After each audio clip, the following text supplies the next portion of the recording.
Bom dia a todos. Eu quero aproveitar e agradecer ao Instituto Igarapé, ao Instituto Sou da Paz e à FGV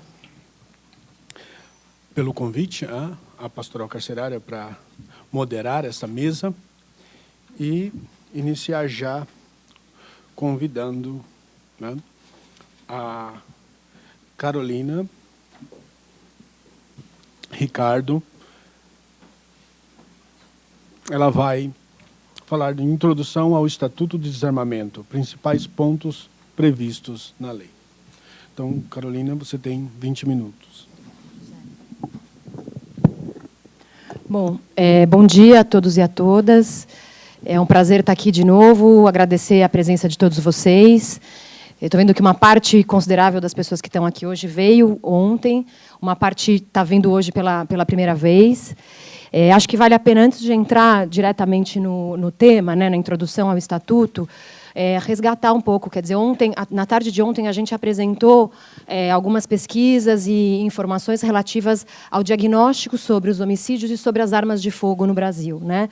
E acho que a ideia, quando a gente montou a programação do seminário, era justamente fazer uma primeira discussão de diagnóstico para a gente entender o fenômeno, né, qual é o fenômeno da violência armada hoje, e, no segundo dia, entrar numa discussão mais funda sobre o Estatuto do Desarmamento, né?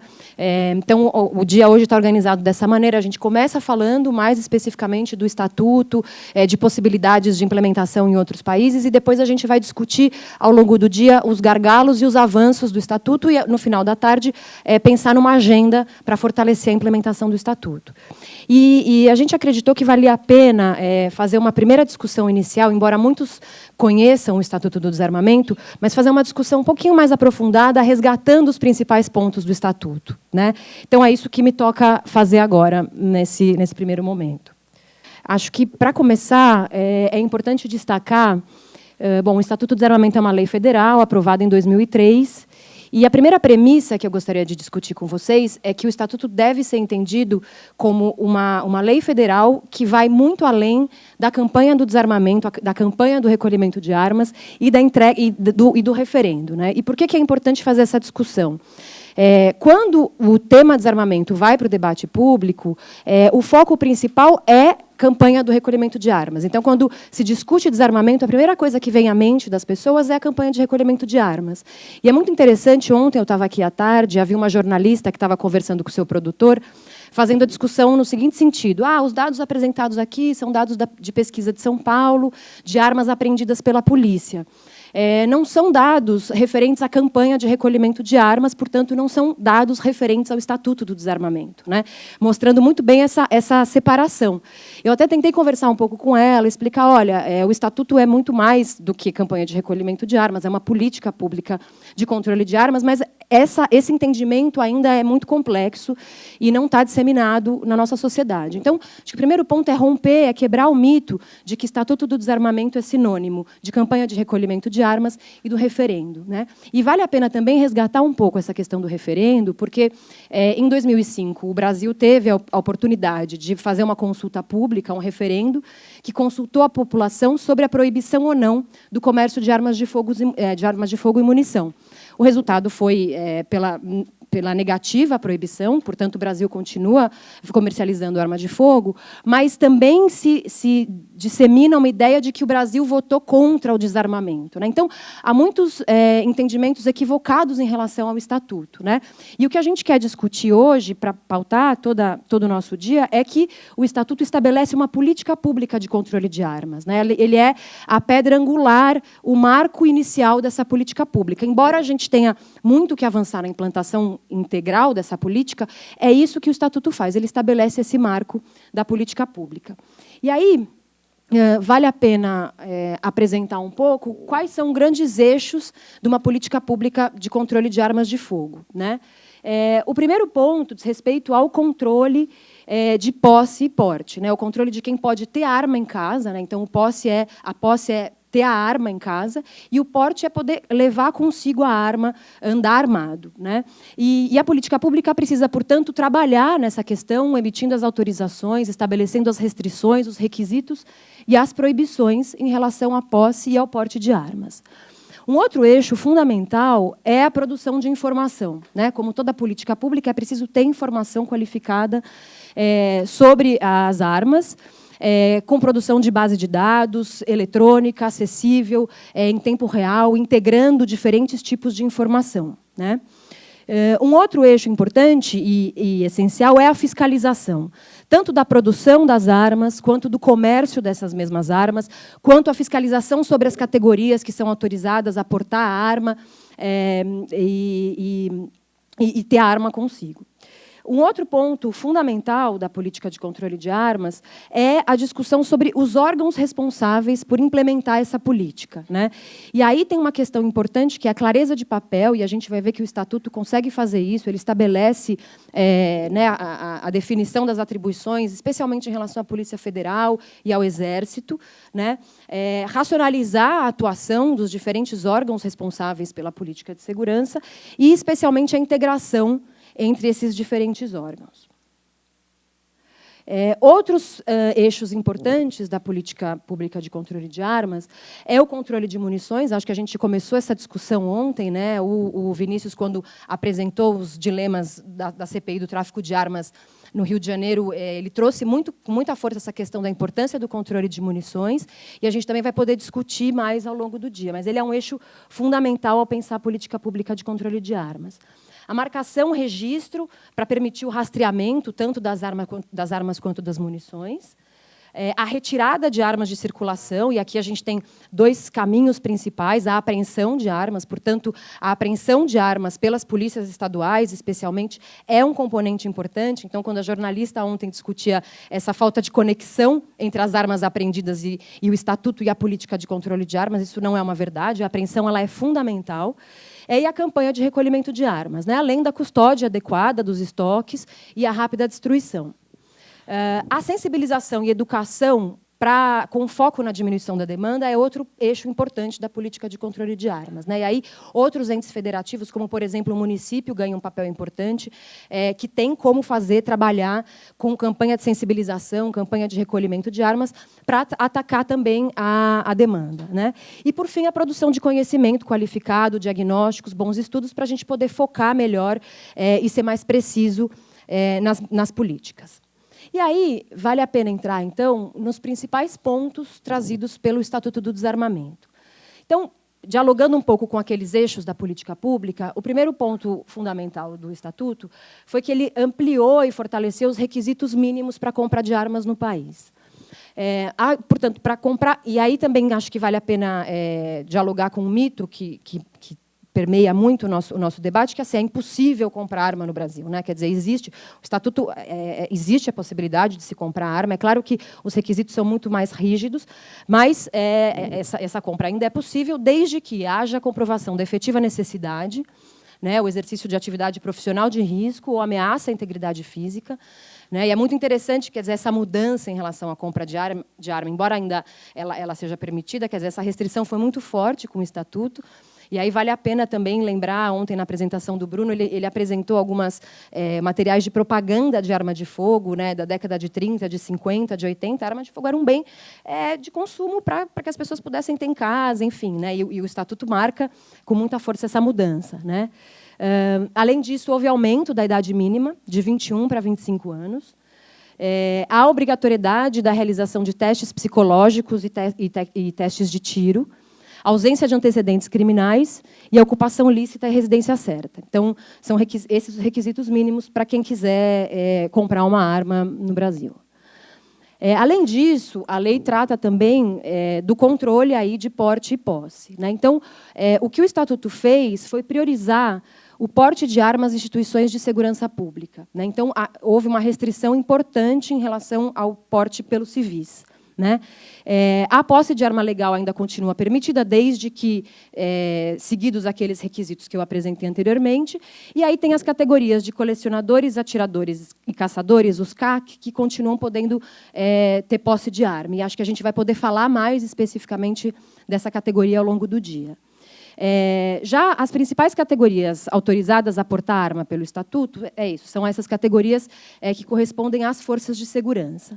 Então, as polícias militares, as polícias civis, a Polícia Federal, as guardas municipais em municípios com mais de 50 mil habitantes, as Forças Armadas e as empresas de segurança privada, né? O que demonstra bem essa escolha do Estatuto ao privilegiar o porte às agências de controle, às agências de segurança pública. Quer dizer, há uma aposta importante pela produção de segurança pública, de segurança coletiva, em detrimento da segurança individual, né? Em detrimento dessa lógica da defesa individual.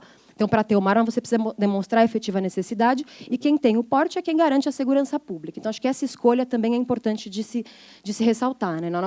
Na política de controle de armas estabelecida pelo Estatuto, a prioridade foi garantir a segurança coletiva, armando as forças de segurança, e não mais o cidadão comum.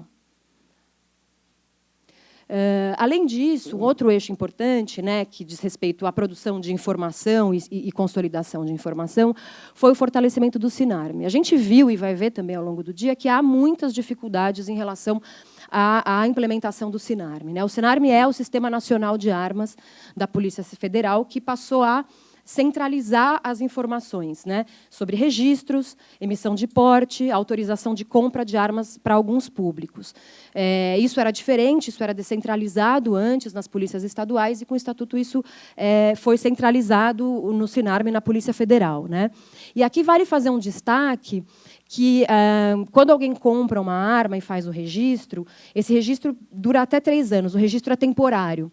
Por quê? Qual foi o objetivo, né? A cada 3 anos, a pessoa precisa recadastrar a sua arma, né? E é uma forma de manter atualizada a informação sobre quem tem a arma, saber se essa pessoa continua cumprindo os requisitos, né? Então, é uma forma de controlar a segurança do registro e da posse dessas armas, né? Além disso, também, o SINARME precisa cadastrar as transferências de propriedade, extravio, furto e roubo de armas. Um outro ponto importante em relação à produção de informação foi o estabelecimento da integração entre os 2 bancos de dados, o SINARME, que é o da Polícia Federal, e o SIGMA, que é o banco de dados do Exército, né? Porque o controle de armas ele é fundamentalmente dividido entre atribuições da Polícia Federal e do Exército, que eu vou mencionar mais à frente. Então, o Estatuto estabelece essa integração, que, na prática, ainda está longe de ser real, mas, do ponto de vista do desenho institucional da política de segurança, ela está dada pelo Estatuto, o que é muito importante. O marco normativo está posto para a gente conseguir pleitear a implementação efetiva dessa integração. Além disso, também o Estatuto estabelece o controle sobre as munições, né? Então, há estabelecimento do maior controle sobre as munições adquiridas pelas forças de segurança, com a marcação no culote dos projéteis, identificando a corporação. Então, isso é feito por lote, mas a gente consegue saber, olhando, né, o culote do projétil, o número que está marcado ali, para qual corporação esse lote foi vendido. E é muito importante esse tipo de marcação, porque contribui efetivamente no esclarecimento de crimes. Então, um exemplo concreto foi a elucidação do crime contra a juíza do Rio, Patrícia Scioli, que foi justamente o encontro de um culote, quer dizer, com a marcação, que foi possível identificar qual foi a corporação, quais foram os autores desse crime. Então, essa marcação ela é fundamental nesse processo também de rastreamento. Além disso, foi estabelecido o maior controle sobre a venda de munições, né? Então, só por lojistas registrados, caixa de munição com código de barras e no limite máximo de 50 por ano para os civis registrados. A lei também tipificou o tráfico de armas como crime específico, né? Então, isso não existia antes do Estatuto. E estabeleceu, sim, a possibilidade de entrega permanente de armas mediante indenização. Então, de fato, a campanha de entrega voluntária de armas ela faz parte da política, ela está prevista no Estatuto e ela precisa acontecer de forma permanente, né? Então, é importante entender que ela é parte essencial da política, mas ela não se resume à política de controle de armas. E também estabeleceu, o próprio Estatuto estabeleceu a realização do referendo, que foi feita em 2005, em que a proibição do comércio de armas não foi aprovada. Portanto, o Brasil não baniu as armas de fogo, o comércio continua sendo permitido, mas o Brasil estabeleceu uma política de controle de armas de fogo. E aí, acho que vale a pena também mencionar a atribuição específica dos principais órgãos responsáveis por implantar a política de controle de armas no Brasil. Então, o primeiro deles é o Exército Brasileiro, responsável por boa parte do ciclo de vida da arma, desde a sua fabricação, comercialização e distribuição. Então, o Exército é responsável por acompanhar o transporte das armas, fiscalizar as importações e fiscalizar os CACs, né, que são os colecionadores, atiradores e caçadores, né, que são essa categoria que tem posse de armas. Já a Polícia Federal coordena todo o fluxo e o controle de armas no país. Então, autoriza a compra, o porte, o registro para os civis, controla o fluxo de armas da Polícia Federal, da Polícia Civil, das guardas e de segurança privada, recebe as armas da campanha do desarmamento e coordena o SINARME. Já as polícias estaduais e as secretarias de segurança pública têm como atribuição a apreensão, apreender as armas cotidianamente, alimentar o SINARME com os dados das armas retiradas de circulação e notificar os desvios. Então, essa notificação dos desvios de armas é fundamental, ela precisa ser feita ao SINARME, e esse também é um dos gargalos que a gente vivencia. Auxiliar o Exército na fiscalização, investigar situações ilegais, trabalhar na contenção da demanda e reforçar a campanha do desarmamento, estabelecendo postos fixos. E ao Judiciário cabe encaminhar as armas apreendidas para a destruição de forma muito célere, né? E é interessante a gente ver a atribuição dos diferentes, da Polícia Civil, das polícias estaduais, da Polícia Federal, do Exército, do Judiciário, porque aqui, de novo, a gente vê um dilema em relação à política pública, que a gente vivencia não só em relação ao controle de armas, mas em relação a outras políticas, que é a integração federativa, quer dizer, a integração entre os diferentes atores. Para isso funcionar, é preciso que haja essa integração efetiva entre as diferentes esferas. E esse é um desafio importante a ser superado para que a política de armas de fogo, de controle de armas de fogo no país seja implementada, né? Então, eu quis trazer um pouco, de forma muito geral, essa parte normativa, principalmente para a gente ver a arquitetura institucional posta em relação à política de controle de armas no país. A gente precisa superar a visão de que é só recolhimento, entrega voluntária de armas, e a gente precisa entender que, para o controle de armas ser efetivo, todos esses elementos precisam funcionar de forma integrada, né? Eu acabei nem mencionando aqui, além desses pontos, também é importante ter o controle de fronteiras, acho que esse é um debate, né? Não dá para a gente pensar só em um aspecto, mas é preciso olhar o todo de forma integrada.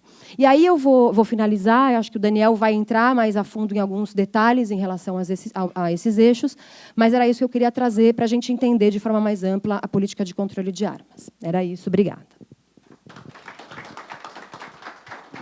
Obrigado, Carolina. Muito boa, tenho já muitas dúvidas. E eu queria introduzir o Daniel Mack, que é um membro internacional do Sul da Paz, né? E ele vai falar do controle de armas numa perspectiva comparada. Muito obrigado, José. Eu vou tentar não estourar muito o tempo, porque eu não quero me indispor com Jesus.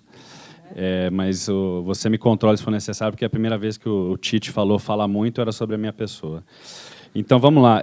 Como a Carol disse, né, a gente está falando aqui enfim, comparar um pouco não só o arcabouço legal que a gente tem no Brasil, mas todas as decisões políticas, administrativas e operacionais que são parte de uma política pública de controle de armas, e aí, né, do Estatuto de Controle de Armas, quer dizer, e seus homólogos internacionais, e comparar um pouco algumas coisas para ver onde o Brasil se põe nesse espectro para várias dessas situações.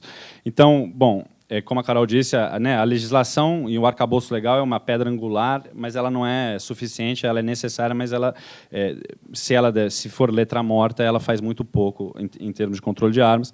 E a gente vai conversar um pouco sobre alguns best practices, né, que se diz, que alguns exemplos que realmente o Brasil, tendo essa pedra angular, poderia, sem grandes esforços legislativos, políticos, até financeiros às vezes, né, que poderiam informar certas coisas do controle de armas do Brasil e fortalecê-lo realmente. Aqui, só aquele clássico rodapé, né, é um panorama parcial, quer dizer, não é uma tentativa de fazer, né, um panorama do mundo inteiro muito detalhado em termos do que cada lei diz.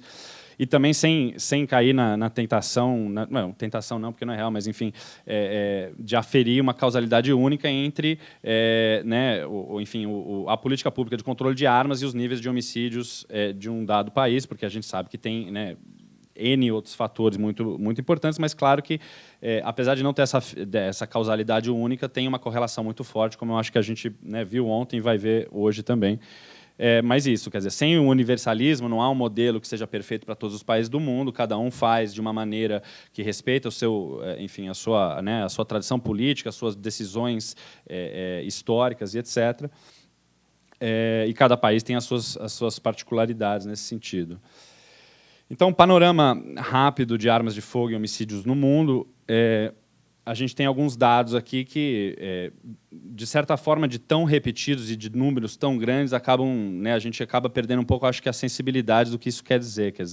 Então, quando a gente fala em violência armada, a gente fala em 526 mil pessoas mortas por ano ao redor do mundo, é uma pessoa a cada minuto.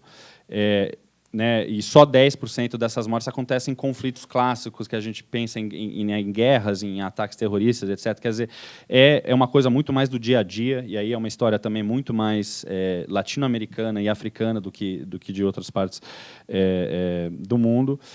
Só para dizer rapidamente que algumas, né, os números, às vezes, você vê dançar um pouco, pela viés conceitual que é feita. Quer dizer, a violência armada, nesse estudo, Global Burden of Armed Violence, que é um estudo de uma organização em Genebra, na Suíça, usa o termo violência armada também considerando armas convencionais pesadas, explosivos, que, por exemplo, já essa agência da ONU que fala em 468 mil homicídios no ano de 2010, por exemplo, aí está falando realmente do tradicional à bala, quer dizer, né, de armas pequenas e leves, que, no final das contas, a gente sabe, apesar, né, também, internacionalmente tem o imaginário da guerra, tem o imaginário do terrorismo.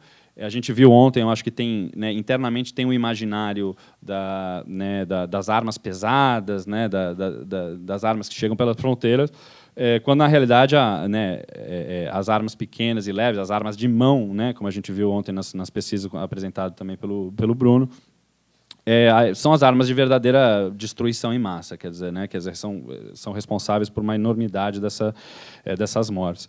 Aí a gente tem a estimativa que no mundo existem em circulação hoje 875 milhões de armas de fogo, né, com uma adição de alguns milhões cada ano, quer dizer, e essa produção, né, os Estados Unidos é o maior produtor, mas o Brasil é um produtor bastante relevante, especialmente para armas pequenas e munições, que é uma coisa que, bem disse o nosso malemolente colega da Polícia Civil do Rio ontem, que a gente, às vezes, né, esquece como se não fosse parte do controle de armas, mas é isso, uma arma sem munição é um TACAP, e não um TACAP muito bom.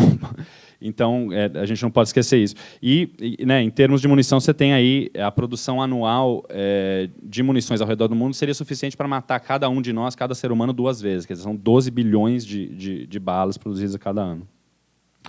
Aqui é um mapa só para, né, para visualizar um pouco as discrepâncias dos níveis de homicídio ao redor do mundo. Você vê o Brasil na faixa de 20 a 30 a taxa de homicídio por população, né, quer dizer, por 100 mil habitantes. E você vê os países com a coloração mais escura, realmente a coisa está preta. Você vê muito claramente na América Central, no Caribe, no norte da América do Sul e algumas regiões da África. São países onde a situação é absolutamente calamitosa. Quer dizer, né, a situação do Brasil é ruim, como um todo. É muito difícil olhar esse mapa e não compreender isso de uma forma muito, né, quer dizer, a enormidade de países com menos de 3, inclusive alguns vizinhos nossos, mas só para visualizar. E aí, muito claramente, quer dizer, como eu estava falando, essa história, hoje em dia, também é uma história muito latino-americana e africana também, mas especialmente latino-americana no sentido que, né, fora a Colômbia, tem uma ausência de conflitos internacionais há muito tempo. Na América Latina, na África, alguns conflitos tanto intra quanto internacionais, digamos, intra-estado, continuam acontecendo, mas você tem uma situação que, né, 6 dos 7 países com maiores níveis de violência armada no mundo são na América Latina e no Caribe, quer dizer, e aí níveis realmente obscenos. A exceção é o Iraque, Eu botei um asterisco aí, porque certamente na próxima versão desse estudo, que eu acredito que sai ano que vem, a Síria certamente vai estar incluída também, mas até esse momento não estava.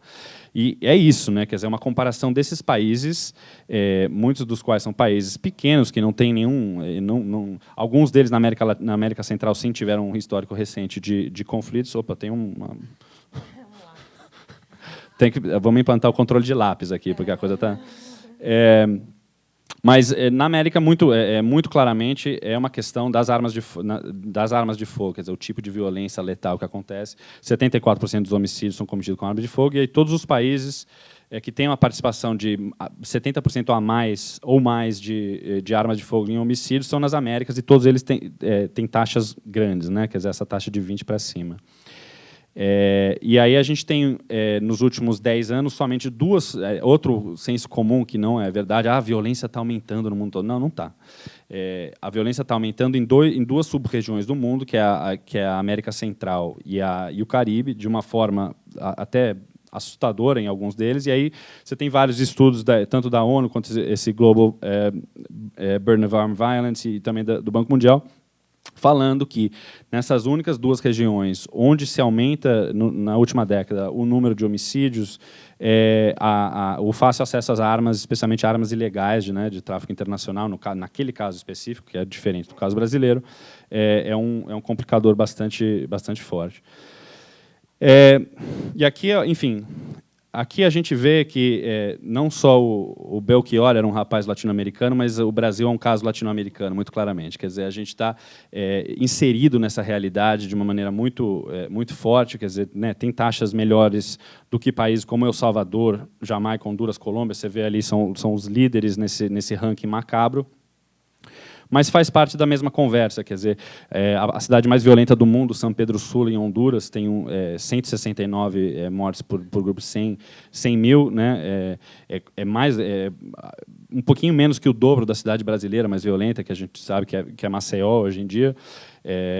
Mas tem algumas coisas, quer dizer, na Venezuela a gente tem Caracas 4 mil homicídios no ano de 2012, quer dizer, em números absolutos é um número muito alto, e o Brasil realmente conversa com essa realidade, quer dizer, a gente não é uma exceção regional, no sentido que 15 das 50 cidades mais violentas do mundo são em território brasileiro, quer dizer, não é pouca coisa isso, é uma situação muito, muito grave.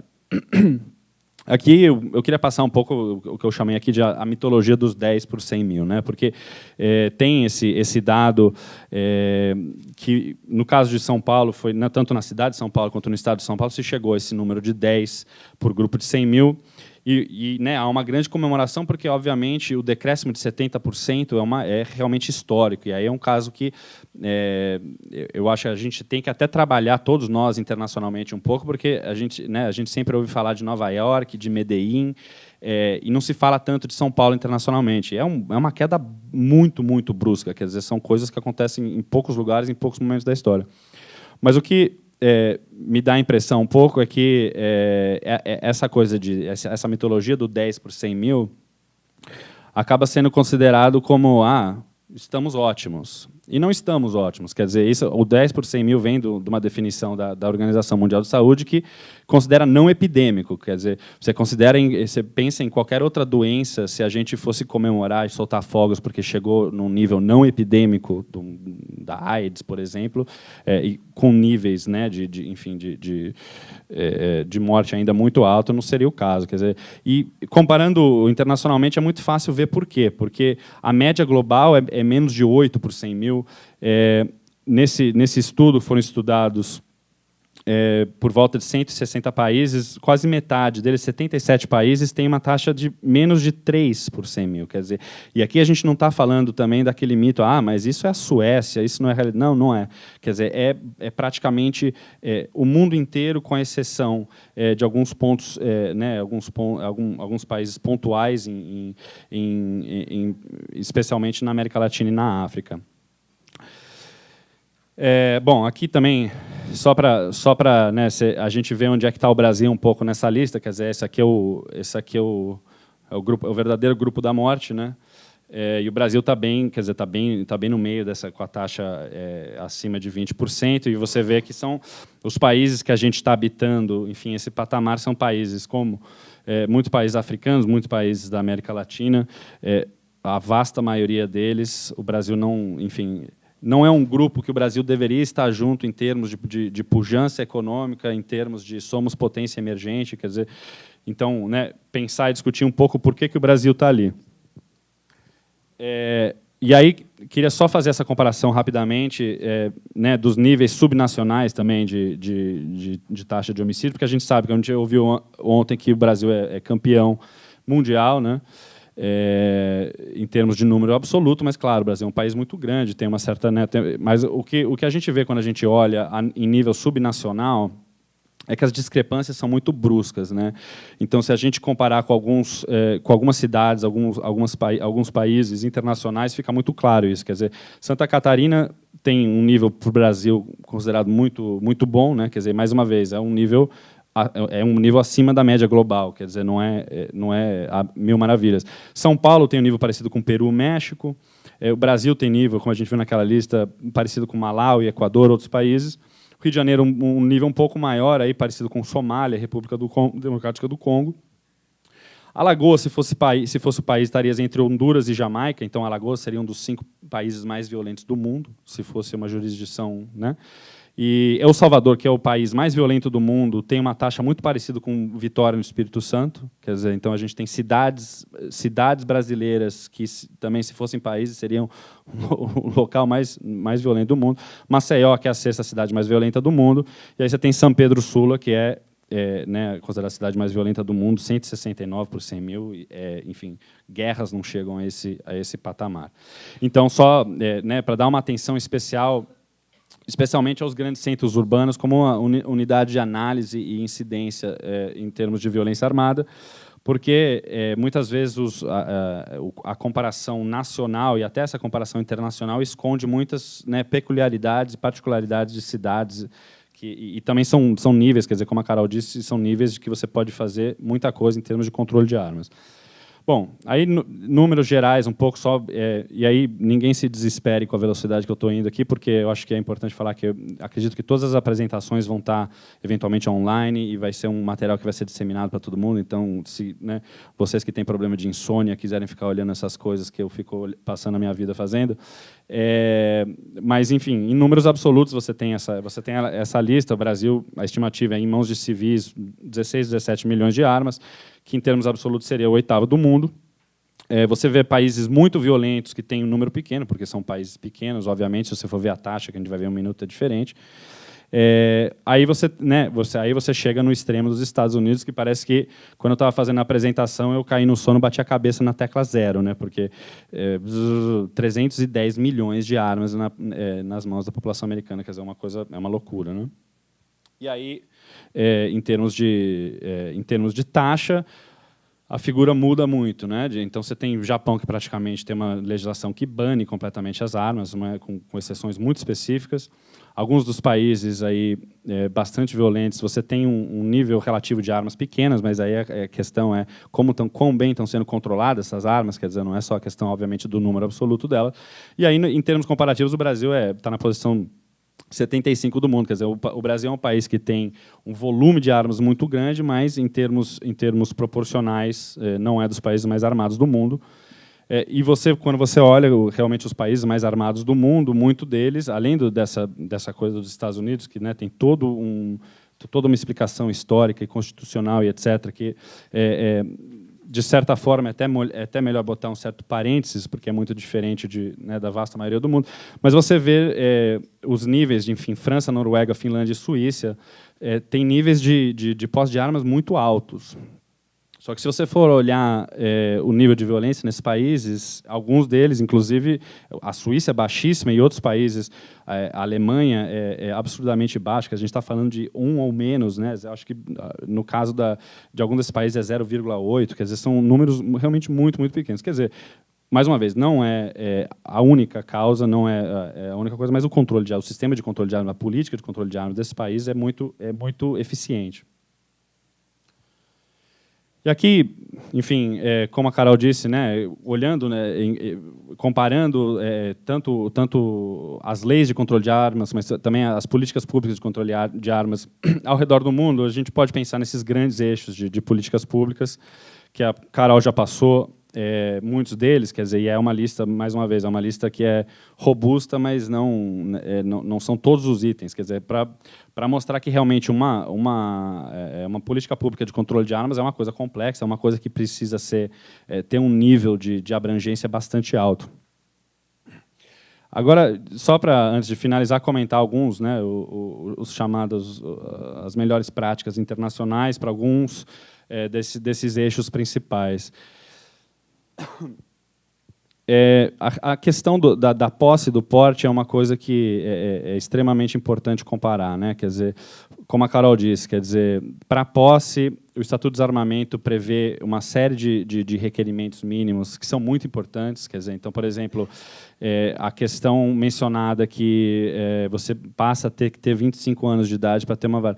Tem 7 países no mundo que tem isso como parte da legislação de controle de arma deles. Só 2 países no mundo têm uma idade maior, que é o Sudão, com 30, como isso é implementado, vamos deixar para lá, e Israel, que é 27 anos, a não ser que você tenha feito o exército, aí desce para 23, se não me engano. Quer dizer, em algumas coisas, o Estatuto realmente, em comparação internacional, ele vem com um nível de requerimento, né, de restrição bastante alto. Então, né, o Brasil não é a posse de armas como um direito, e aí 3 desses países têm como direito constitucional, inclusive os Estados Unidos, Iêmen, o México tem uma gambiarra legal um pouco, mas não é o caso do Brasil, quer dizer, né? E aí, se a gente pensar numa dicotomia que é bastante simplificadora, mas entre restritivo, controle de armas restritivo e permissivo, quer dizer, o Brasil certamente, pelo menos o arcabouço legal é restritivo, né? E são pouquíssimos países no mundo que têm essa política pública de controle de armas permissiva. Quer dizer, são países, você vê, alguns países europeus, alguns países africanos, países como Paquistão e Timor-Leste, e a maioria dos estados nos Estados Unidos, claramente, né? Mas não é uma questão de lei federal. Então, quando você ouve um pouco, o Brasil tem uma das leis de controle de armas mais severas do mundo. Não tem. É uma lei que é uma lei adequada em termos de restrição e, né, mais uma vez, é uma pedra angular que permite a implementação de certas políticas públicas, mas não é essa coisa draconiana que muitas vezes se diz. Aí já olhando em algumas das restrições que se põem para pistolas e revólveres, outra vez, o Brasil está mais ou menos na média, quer dizer, tem essa coisa, né, a permissão sob licença é uma concessão do Estado, não é um direito, não é uma coisa automática, assim como certamente deve ser, não deve ser, mas tem muitos países com restrições mais severas em relação a isso, diversos países europeus. E você tem essa sorte de armamento sendo completamente proibida em uma outra lista aí de países aí bastante mais diversa, alguns dos quais, como no caso do Japão e do Reino Unido, né, a situação de violência armada é sob controle, nunca estará, mas é uma coisa, os números são baixíssimos. E aí você tem a lei da Venezuela é recente, quer dizer, mas né, a Venezuela está passando por certas dificuldades também. E aí uma outra restrição que a gente encontra, que mais uma vez talvez seja, né, a mudança mais importante que o Estatuto do Desarmamento traz, geralmente proibir o porte de armas para civis e a pessoa, enfim, não está, ou menos pessoas estão andando armadas. Isso a gente sabe que né, faz uma diferença bem grande. E aí você tem uma lista, mais uma vez, né, relativamente longa de países que o porte é proibido. E aí, dessa lista, você muito claramente pode pensar os países que têm os níveis de violência armada mais baixos do mundo. Quer dizer, então, mais uma vez, claro, aí você tem outros que não é o caso, que, enfim, a lei pode ser mal implementada, pode ser, né, há uma certa baderna institucional. no caso de controle dos estoques também, quer dizer, voltando, né, eu coloquei um revólver na mesa da cozinha, é muito mais perigoso que 5 pistolas em um cofre, quer dizer, não há uma linha direta causal entre o número de armas na sociedade, nem em termos absolutos, nem em termos relativos, com o número de homicídios, mas, obviamente, quão bem controladas essas armas estão. Então, você tem países que têm um número e uma taxa de posse de arma altíssima, que não tem problemas graves de homicídios por arma de fogo, justamente porque os sistemas de controle são muito bons. Aqui é uma coisa que, né, um pouco, eu não vou nem entrar muito, porque eu acho que foi colocado de uma maneira muito clara ontem, né, a coisa do controle dos estoques governamentais. Quer dizer, né, eu acho que a gente ouviu de uma pessoa que, enfim, faz parte do Estado e falou de uma maneira bastante aberta em relação ao enfim, um certo colapso em relação à possibilidade do Estado brasileiro realmente controlar as suas armas. E aí a gente está falando não só das armas sob responsabilidade, no caso, né, as ativas das forças de segurança, mas também aquelas que estão sob tutela do Estado por outras razões, que a gente vai ver também em uma outra apresentação mais tarde. Mas o Brasil não, enfim, o Estado brasileiro não se impõe nem mesmo as mesmas restrições que impõe para civis, em termos né, de como tem que ser feito esse estoque. Quer dizer, é como se ele se eximisse um pouco desse ponto. Só para rapidamente também falar que né, o controle dos estoques de munições também, como foi colocado ontem, em algumas partes, talvez mais importante do que das armas em si, porque as munições têm uma vida útil muito menor do que as armas, elas, obviamente, são muito mais fáceis de desviar, e a gente tem, né, como estava se dizendo ontem, a gente tem praticamente no Brasil um monopólio de uma fábrica brasileira que chama CBC, Companhia Brasileira de Cartuchos, que basicamente qualquer das balas que mataram 35 mil pessoas ao ano no Brasil vem dessa empresa. Quer dizer, então, tanto dos civis, dos policiais, questão de crime, que seja.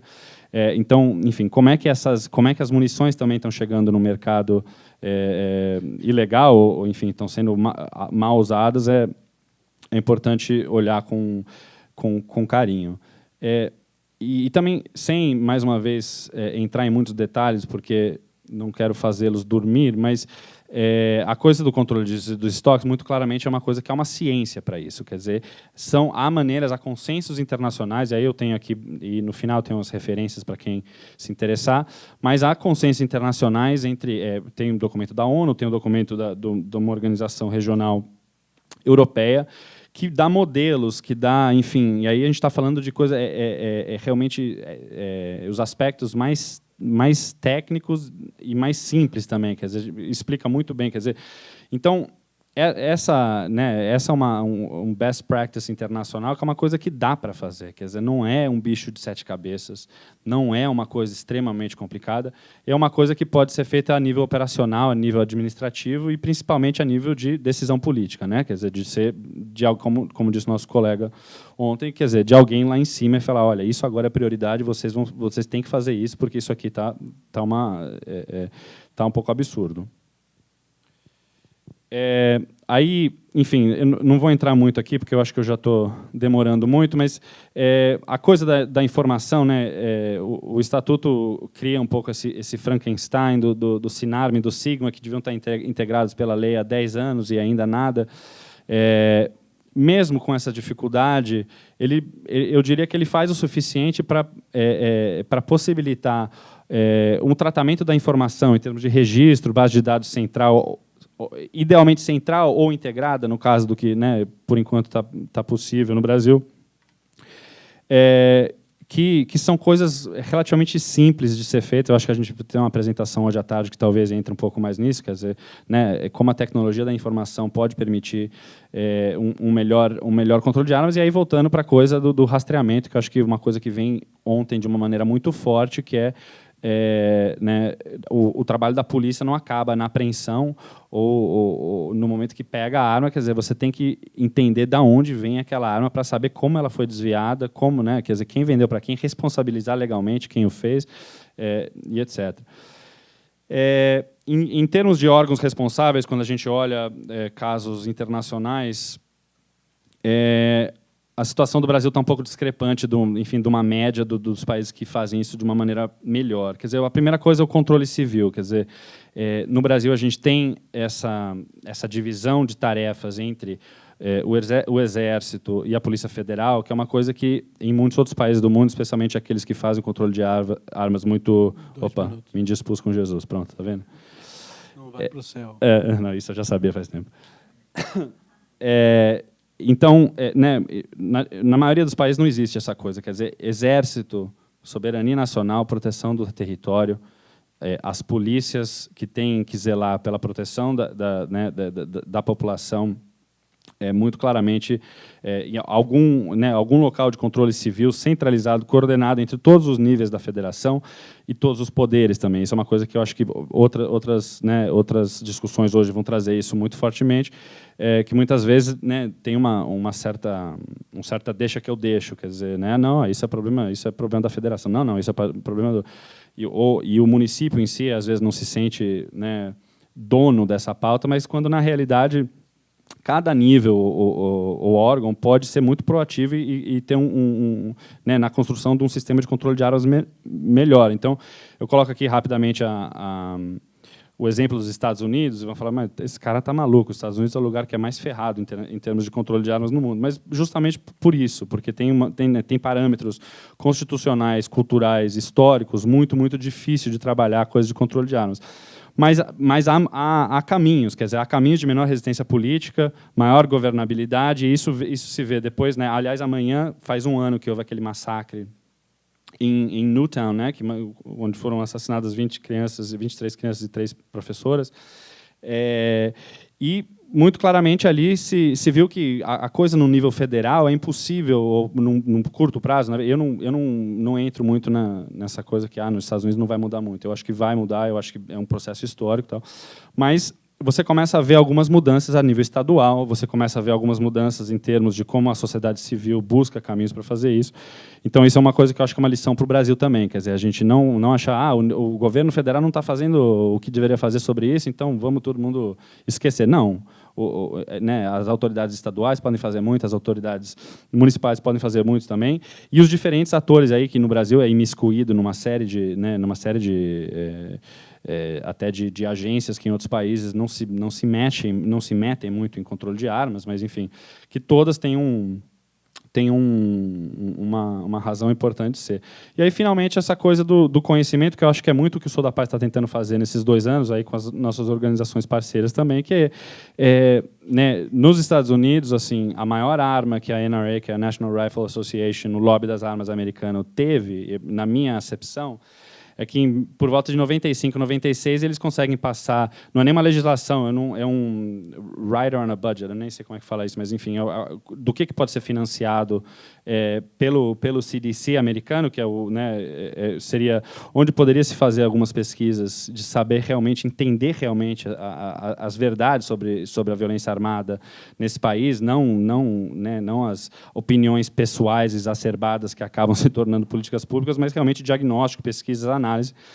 E a NRA foi muito, né, dentro do trabalho deles, foram muito felizes nesse momento, porque eles bloqueiam qualquer possibilidade de ter que dinheiro federal vá para esse tipo de diagnóstico e análise, né? E é um problema que a gente não tem no Brasil, quer dizer, poderia se fazer bastante em termos de diagnóstico, e um diagnóstico que o Sou da Paz faz sobre as armas, sobre os homicídios em São Paulo, certamente uma organização poderia estar fazendo em Maceió, por exemplo, que está enfim, e outras cidades brasileiras, de ter essa clareza. Estão olhando para mim de uma maneira muito dura aqui, então eu vou até pular, mas isso é só rapidamente. O mapa dos Estados Unidos, as leis estaduais são diferentes. Onde está azul são os índices menores de violência armada. E você vê aqui tem uma notinha, que essa é do Brady Campaign nos Estados Unidos, uma organização lá.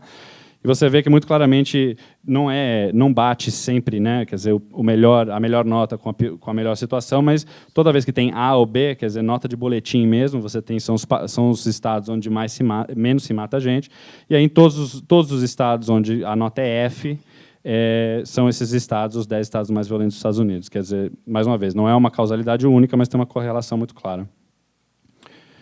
Então, para finalizar isso, quer dizer, o que a gente pega desse breve panorama de caso aí ilustrativo? Mais uma vez, a gente não está tentando aqui ir além do que se permite, mas os melhores sistemas de controle de armas do mundo têm o ponto comum de ser tratado como prioridade política, quer dizer, alguém lá em cima, muitas vezes pressionado pela sociedade que tomou, enfim, tomou as dores da situação, realmente se atingiu um consenso entre, enfim, e aí eu coloco os fazedores de decisão no sentido de não são os políticos, são realmente os servidores do Estado, que as boas políticas públicas de controle de armas são políticas de Estado, não são políticas de governo. Então, indefere qual partido vai ganhar as próximas eleições, é uma coisa que está lá, é um consenso que está feito, e aí sempre baseado em análise, diagnósticos científicos, quer dizer, tem uma ciência para tudo isso, como a gente viu ontem, muito claramente, não achismos, não ventos políticos que vai se mudando, ao Deus dará. Bom, enfim, aí o caso brasileiro é isso. Tem essa pedra angular, que é o Estatuto do Desarmamento, que dá a possibilidade de um mecanismo de controle de armas bom, não é a melhor do mundo, mas certamente adequada. Ela é implementada de uma forma ainda débil, e tem várias coisas, mais uma vez, procedimentos administrativos, operacionais, decisões políticas que podem ser feitas por muitos dos entes que estão representados aqui, em outras instâncias de discussão, que pode se fazer realmente. A gente considera que não há um caminho para realmente chegar em níveis não epidêmicos de violência armada no Brasil ou aceitáveis em São Paulo. Quer dizer, mais uma vez, o 10 por 100 mil é um grande resultado em termos históricos, mas está muito longe da média e do que, enfim, potência emergente, sexta economia do mundo, o Brasil teria que estar numa lista diferente daquela que está com países com muito pouca possibilidade de setor público. E aí, finalmente, a gente voltar a olhar como as pesquisas Sou da Paz fizeram para o caso de São Paulo, olhar os grandes centros urbanos do mundo, que são meio que o locus de onde a violência armada está realmente chamando muita atenção em diversos continentes, para entender o diagnóstico. Quer dizer, a situação de São Paulo é muito diferente da situação de Maceió, apesar do arcabouço jurídico ser o mesmo, quer dizer, tem uma série de coisas operacionais, as polícias são diferentes, etc. Entender um pouco melhor isso, quer dizer, então, como foi falado ontem, fomentar análise, diagnósticos, para que isso seja feito ao redor do Brasil, ao redor da América Latina, para a gente realmente chegar em um nível mais aceitável. E aqui, como eu disse, tem todas essas referências. Quando vocês estiverem em Sônia, vocês podem vir olhar. E é isso. Muito obrigado.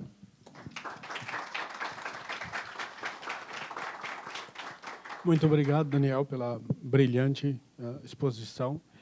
E eu quero já seguir adiante, abrir para as perguntas e aproveitar já que eu sou moderador e fazer algumas perguntas também. Para a Carolina, nós com o Sul da Paz, a Pastoral Carcerária e o Sul da Paz tem trabalhado agora contra essa ampliação.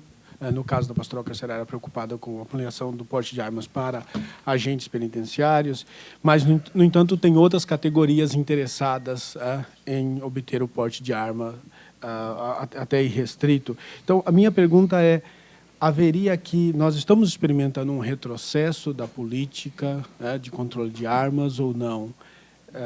Quer dizer, há um enfraquecimento da política? E o que está acontecendo? Para o Daniel, a pergunta é, você fez uma correlação. Primeiro, eu queria elogiar essa desagregação dos dados em relação ao Brasil, porque quando a gente olha quase sempre o Brasil comparado com o mundo, você olha o Brasil como se fosse um bloco, quando há diferenças muito gritantes quase em todas as áreas. Há diferenças muito grandes de um estado para outro, e isso é muito importante. O que eu gostaria aqui de perguntar, que você relaciona a violência, as taxas de homicídio e a violência com relação ao porte de armas, ao controle de armas, mas para mim não fica muito claro em que medida o controle de armas é realmente efetivo, se é possível medir essa relação, controle de armas versus redução da violência. E aí, eu passo a palavra aqui, para o público, para saber se tem alguma pergunta A gente vai... Estou com o microfone aqui, se alguém... Em blocos, tá? Por favor, o nome e a pergunta. Eu sou Eurico, sou da Secretaria de Segurança Pública da cidade de Mauá. Nós temos em Mauá, eu queria fazer a pergunta para a Carolina. Carolina, nós temos em Mauá uma lei do desarmamento infantil. Na verdade, é uma lei que prevê campanhas educativas na sociedade. E eu queria fazer um gancho na sua apresentação, quando você fala dos traços psicológicos para aquisição da arma de fogo. Nessa semana, eu estive na Umapaz, numa palestra sobre mediação e conflitos, e, curiosamente, surgiu o assunto desarmamento infantil. Suponho que tenham lido a minha ficha, né?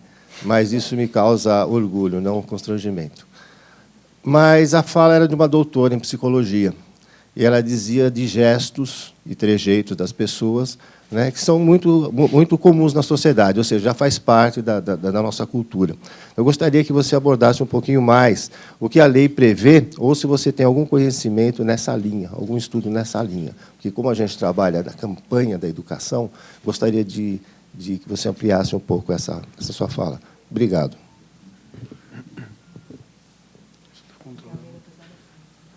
Tem mais alguém no fundo? Oi, meu nome é Ivete Belfort, eu sou presidente do Instituto Palavras de Paz, sou conselheira da Uma Paz de São Paulo, integrante do Membro Paulistanos pela Paz, sou porta-voz do Paulistanos pela Paz, que é da Câmara Municipal de São Paulo. Eu quero só dizer uma coisa, uma morte por causa da violência, não importa o número, é inaceitável. Em qualquer lugar do Brasil, em qualquer lugar do mundo. Eu acho que a nossa briga tem que ser não para diminuir índice, mas para zerar.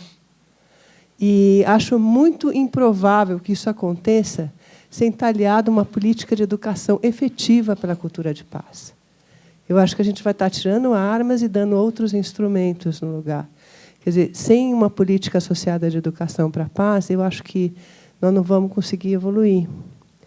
E a gente tem um programa de educação para a paz que está na Uma Paz, e está na Prefeitura Municipal de São Paulo, e está na Secretaria de Justiça do Estado de São Paulo. E estamos conseguindo bastante coisa. Eu queria saber se vocês sabem de alguma coisa com relação a isso, como é que a gente pode evoluir, porque só reduzir o número de armas, nós temos que zerar isso. Tá? Tem alguém lá no fundo? A gente vai pegar todas, então, por causa do horário. Né? Bom dia a todos. Meu nome é Paulo, sou cadete da Polícia Militar, da Academia do Barro Branco. Gostaria de fazer uma pergunta para o Daniel e para a Carolina. Daniel, para você, eu gostaria do seguinte. O parâmetro utilizado é o homicídio para quantificar, né, o malefício da arma de fogo na sociedade. Eu gostaria de saber se, no caso do Brasil, que eu considero uma aberração jurídica, que é o caso do latrocínio, onde o patrimônio ele é primeiramente tutelado pela lei e, posteriormente, a vida, porque nas delegacias e na justiça a definição apartada do homicídio. Então, o homicídio é o mal direto ao ser humano e o latrocínio, tanto que não é nem analisado no tribunal do júri o caso do latrocínio. Então, acho isso uma aberração jurídica. Quero saber se isso é quantificado nesses aspectos, aí, porque acho que aumentaria ainda mais o número o problema da questão do armamento na sociedade. E ainda, a questão, por que não é analisado o emprego da arma de fogo na sociedade em todos os crimes? Porque quando eu vejo que nem o roubo, o sequestro, o estupro, quando eles estão acompanhados da arma de fogo, o evento morte ele é muito próximo de acontecer. Então, não é só o homicídio.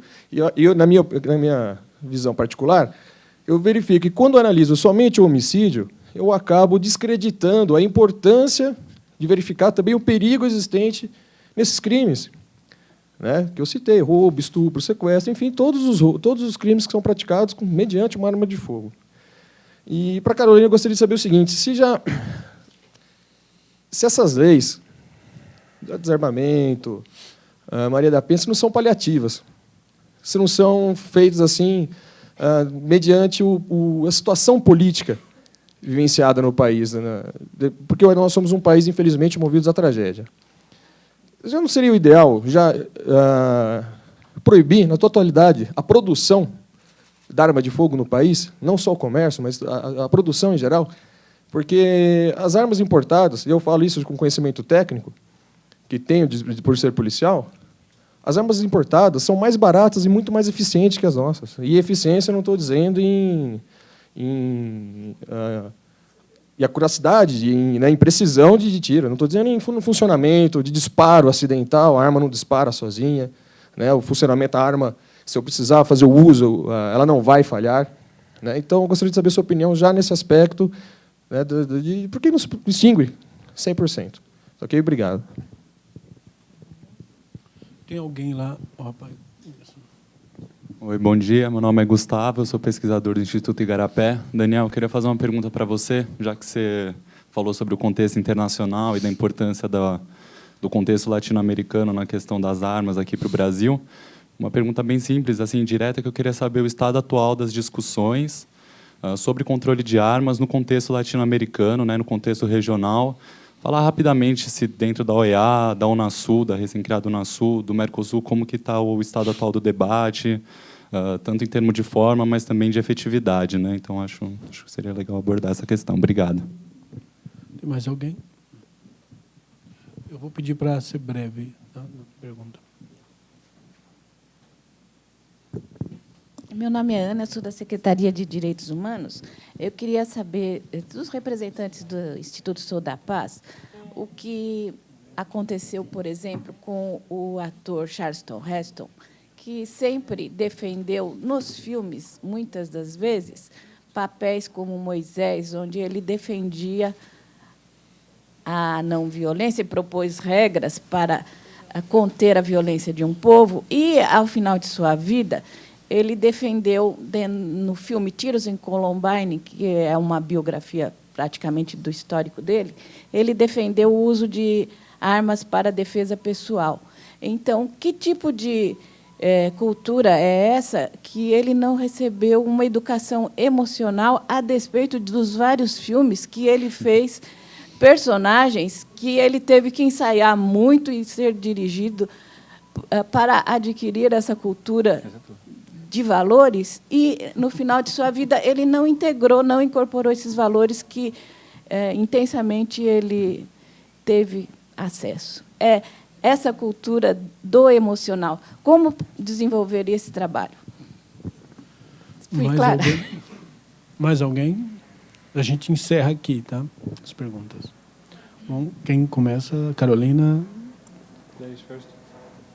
Vou tentar ser breve, porque eu, como palestrante agora, mas monitorando o evento, já estou aflita, porque a gente já está atrasado para a próxima mesa, os palestrantes estão aqui, então eu vou tentar ser breve. Se eu não responder a todos, também eu estou aqui, a gente conversa no intervalo, temos o dia todo para conversar. Acho que a primeira pergunta do José é fundamental, né? Se há um retrocesso na política. E só essa pergunta dá para a gente fazer um seminário inteiro sobre ela, e é bastante sobre isso que a gente vai se debruçar ao longo do dia. Mas o fato é que a política, como política, ela nunca foi implementada de fato, né? Então, houve alguns lampejos, houve alguns avanços, mas, do ponto de vista do poder público, está longe de ser implementada de fato. E, do ponto de vista das categorias, eu acho que a gente vive isso, e o Marcelo está aqui, a deputada está aqui também para contar um pouco dos riscos e ameaças que o Estatuto vem passando cotidianamente. Então, a gente tem momentos mesmo na nossa história, desde a aprovação do Estatuto, em que as categorias ganham mais força e, através do seu lobby, pressionam para flexibilizar o Estatuto. Mas o fato é que, desde a sua aprovação, o Estatuto está em risco permanente, porque as categorias estão pleiteando, a indústria das armas está lá para favorecer a flexibilização do Estatuto. Então, não sei se é um retrocesso, porque a política nunca foi implementada de fato, a gente precisa colocá-la, tirar do papel, né? Acho que, em relação à pergunta da Ivete, do Paulo, da Ana, né, que tem a ver com essa questão da cultura de paz, né? Quando a gente menciona como eixo da política a diminuição da demanda tem a ver com isso também. Quer dizer, é preciso trabalhar com a cultura da paz, a cultura da não violência. Há muitos caminhos para se fazer isso. Quer dizer, é preciso trabalhar nas escolas, trabalhar com mediação de conflito, trabalhar com a questão do desarmamento infantil, no sentido de as crianças têm uma capacidade forte de pressionar seus pais em casa, mas essa tem que ser um dos eixos da política e tem que ser integrado com um controle efetivo das armas de fogo. E aí eu acho que a gente precisa avançar muito ainda, né, nesse sentido da cultura de paz. Mas a gente começa a ver avanços, como o trabalho que a Uma Paz faz, e acho que é importante atrelar a discussão de cultura de paz com a discussão de desarmamento. Acho que aí a gente ganha muito, né? A cultura de paz aplicada a algo muito concreto, que é a desvalorização da arma de fogo, né? Então, trabalhar com jovens, trabalhar com as crianças essa questão. Em relação às leis paliativas, né, eu estou em pleno acordo com o Paulo que a discussão legislativa sobre segurança pública no país é essa discussão apaixonada. Quando tem um crime bárbaro, vamos mudar a lei, vamos aumentar os crimes. Isso não ajuda para que a política seja pensada de forma racional. No entanto, especificamente o Estatuto do Desarmamento, ele foi uma conquista dura e longa da sociedade civil. Ele não foi um lampejo, pelo contrário, ele foi muito batalhado para ser aprovado, né? Então, eu vejo por isso ele é muito importante, porque ele é uma conquista histórica da sociedade civil e dos congressistas que estavam ali naquele momento, né? Então, ele não traz essa característica. Por isso, é muito importante monitorá-lo e não deixar que ele seja flexibilizado. E, em relação à extinção das armas de fogo, quer dizer, a gente viveu no país uma consulta sobre a proibição do comércio, dá para fazer um debate só sobre o referendo, ele não foi aprovado, mas é importante, sim, discutir a produção, questionar a qualidade das armas produzidas no Brasil e questionar a indústria. Esse é um debate duro, porque a indústria é muito forte, mas é isso que a gente também tenta fazer e dá para fazer. Quer dizer, acabar com a indústria é algo bastante complicado, mas, no mínimo, questionar a qualidade das armas, a seriedade da indústria é algo importante para ser feito, para responsabilizar mais os responsáveis pela produção das armas. E aí acho que, de forma geral, eram esses os pontos. Vou passar para o Daniel, pedir também para você ser rápido, e a gente continua a discussão ao longo da manhã. Em relação à pergunta do José, a efetividade, controle de armas e redução à violência, é isso, né? Quer dizer, é um de 15, 16 fatores. Em algumas sociedades é o principal. Na América Latina, muito claramente, se você tem 74% dos homicídios sendo causados por armas de fogo, ali é um ponto nevrálgico muito claro. Em algumas sociedades na Europa, por exemplo, onde o controle de armas é bastante rígido, claro, existem homicídios ainda. Agora, você tem que fazer um diagnóstico, né, em cima da situação. Não é como se diz, a chamada bala de prata, que você vai fazer e resolve o problema. Tem que ser parte de uma política pública, e aí também aspectos educacionais, aspectos de cultura de paz, aspectos culturais são muito, muito relevantes. E, inclusive, né, para fazer essas mudanças serem sustentáveis, você tem que ganhar essa discussão. E, na verdade, assim, eu me sinto muito cômodo porque a gente está do lado da ciência aqui, a gente está do lado da verdade. Não em termos, né, moralistas, mas há estatísticas para quem se dá o trabalho de olhar. Mas é isso.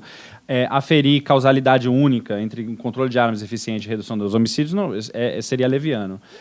Mas, certamente, em alguns casos, e aí o caso brasileiro eu acho muito claro, em alguns casos, na América Central, no Caribe, ainda mais, é ali. Quer dizer, o ponto realmente principal é ali. Então, eu acho que, né, depende, mais uma vez, do diagnóstico, quais ferramentas você, né, como se diz em inglês, você não usa um martelo para consertar uma televisão. Quer dizer, você tem que fazer o diagnóstico do problema e ver quais são os melhores instrumentos. Mas o controle de armas, no caso latino-americano, muito especificamente, eu acho que a correlação é muito clara. E é por aí, quer dizer, é um dos pontos principais que tem que ser trabalhados. E, no caso brasileiro, no nosso entender, é muito claro isso. Né, eu toquei um pouco a questão da educação na cultura de paz, e aí eu acho que entra também a pergunta sobre o Charles Heston, né, quer dizer, esse caldo cultural. E, na realidade, o Charles Heston ele foi presidente da NRA e ele era um membro histórico da NRA, quer dizer, então tinha essa, né, enfim, Freud explica essa dualidade entre os filmes dele e o que ele fazia na vida privada, mas é muito parte do discurso de um segmento da sociedade norte-americana, mas que eu, na verdade, tenho bastante otimismo, porque é um segmento que, em termos demográficos, ele vai ficando mais velho, mais rural, menos educado e vai se tornando uma minoria, né? Uma mudança que vai ter que vir por muitas décadas aí nos Estados Unidos, que tem realmente essa cultura de armas, enfim, tem uma previsão constitucional para isso, quer dizer, não é simplesmente, né, nossa, americano adora armas só no sentido físico da coisa, quer dizer, realmente tem todo um histórico e uma explicação para isso. Mas eu acho que isso é um dos grandes eixos, como a gente colocou aqui, um dos grandes eixos de qualquer política pública de controle de armas eficiente é trabalhar esse aspecto cultural, é trabalhar o aspecto educacional, quer dizer, mais uma vez, conhecimento, o que realmente causam as armas, quer dizer, sair do senso comum, sair do achismo, isso faz muita diferença. Em relação à pergunta do Paulo, em relação ao uso de arma em outros crimes e por que não se fala tanto, eu gosto muito, em termos conceituais, de uma das pesquisas que é colocado esse termo de violência armada. Quer dizer, a violência armada é mais abrangente do que homicídio, digamos, morte à bala. Porque, justamente, como você falou, quer dizer, tem todo um aspecto dos roubos, e aí, muito claramente, o Sou da Paz está se pautando em olhar a questão do homicídio e a questão dos roubos, porque tem um aspecto de insegurança, de medo mesmo, quer dizer, tem um aspecto psicológico da violência armada que é muito, muito forte, é muito preocupante, e o brasileiro médio é muito presente isso na gente. Então, tem alguns conceitos que tentam buscar entender esse fenômeno de uma forma mais abrangente, além das mortes, além dos homicídios diretos. E aí você pode entrar. O fenômeno de violência armada ele é muito abrangente, né? Tem, como você mencionou, os crimes que você mencionou e muitos outros. Quer dizer, existe violência sexual que é feito à base de violência armada. Quer dizer, tem aspectos muito aí poderosos, mas a gente vê internacionalmente, pelo menos, algumas dessas pesquisas, algumas dessas instituições, elas acabam se pautando por essa visão um pouco mais abrangente. Então, eu acho que é até interessante, né, também trazer isso um pouco para o debate brasileiro, que é isso, quer dizer, que é muito mais... a coisa mais horrível que pode acontecer é a perda de uma vida de um ser humano. Mas não é a única coisa que causa, numa sociedade, numa comunidade, são coisas que também são sentidas de uma maneira muito profunda. E aí, finalmente, a pergunta do Gustavo em relação ao controle de armas em alguns âmbitos regionais, eu tenho uma certa dose de escepticismo. Quer dizer, eu morei muitos anos em Washington, a gente falava que na OEA os únicos que trabalham são os motoristas, né? Porque, enfim, é um aparato, e eu acho que, de alguma forma, no Mercosul e de alguma forma na Unasur, quer dizer, a Unasur já tem um viés mais militarizado para essa questão, né? O Mercosul tem um grupo de trabalho de controle de armas que, por muitos anos, né, nós fomos muitas vezes, quer dizer, ou melhor, né, imploramos ao governo brasileiro para que pudéssemos lá, né, fazer a nossa conversinha, e parece que ele está, enfim, imagino que também reflexo, né, de algum desses problemas mais abrangentes em termos políticos, que seja da situação do Paraguai, a entrada da Venezuela, etc., tem uma certa reticência de se lidar com isso. Onde você vê muito claramente alguns desses debates na ONU, que a gente também, o Sou da Paz acompanha nos últimos anos, toda a discussão do chamado Arms Trade Treaty, né, que é o Tratado de Comércio de Armas, que foi,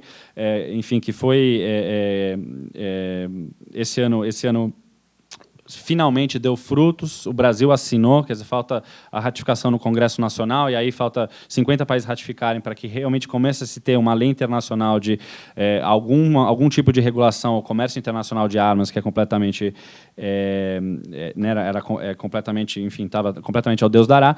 Mas lá você vê muito dentro do grupo, né, latino-americano, que no âmbito da ONU é o GRULA, que você vê muito claramente as dificuldades, porque fazer alguma discussão, por exemplo, com o governo da Venezuela, em termos regionais, internacionais, de controle de armas, é extremamente complicado.